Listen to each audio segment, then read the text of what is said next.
look around the world today, it's tempting to ask why stability and democracy seem to flourish in some places while struggling to take hold in others. Why do people in Libya, for example, have to take up arms to win their rights, while citizens of the developed world seem to cruise along in relative peace and prosperity?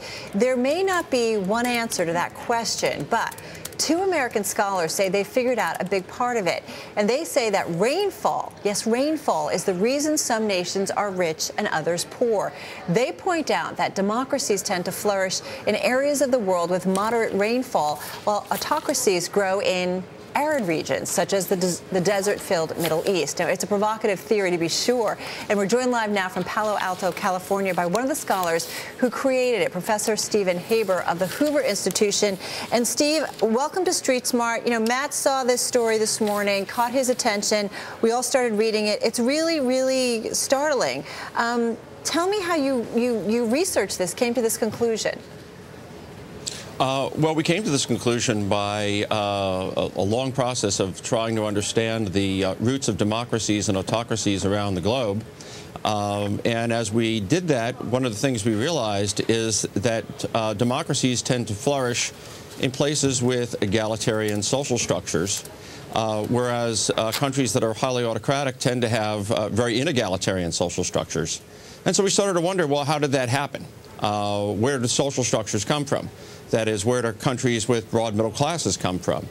And as we worked on this, it occurred to us that one place had to do with the prevalence of the family farm. That is, if you go back 100 years or so, when the basic institutions of societies are being created, of modern societies are being created, what characterizes the stable democracies of the world is that they were built on social structures of family farmers, whereas the autocracies of the world tended to be built on social structures of very narrow land ownership in large landless populations. And so then we wondered why that's the case, and we started to look into both the biology and economics of the crops you can grow and the conditions in which you can grow them around the world. And one of the things we realized is that moderate rainfall countries tended to develop family farms because you could grow grains and beans and other legumes on a family farm-sized farm, and that gave rise to an egalitarian social structure. Whereas when you go into very arid regions, most of the society is not, in fact, engaged in agriculture at all. And the parts that are tend to be located on very large enterprises because access to water is a barrier to entry. Steve, so whoever controlled the water.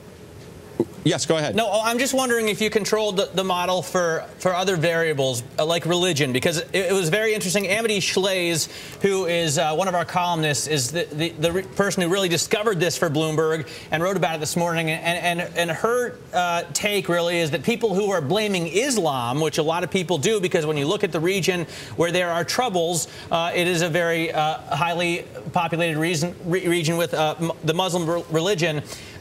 She's saying they're looking in the wrong place. So do you look at that as well?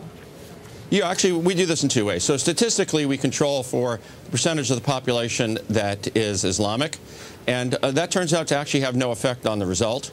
The other way to think about this, the intuitive way to think about this, is that a lot of these societies that we think of as persistent autocracies are much older than Islam. For example, Egypt has been a state since 3150 BC. That's a good 3,500 years before the first pharaoh. Excuse me, the first before Islam. So that same is true in Iraq. Iraq's been a state since 2350 BC, well before Islam arrives in the 7th century AD. So we're both statistically using statistical controls, but also looking at the history of societies. We're pretty convinced that the answer is not Islam. In fact, there are Islamic countries which are democratic, such as Indonesia. All right. Hey, Steve, thanks so much. It's a very interesting story. Stephen Haber there joining us, talking about his study.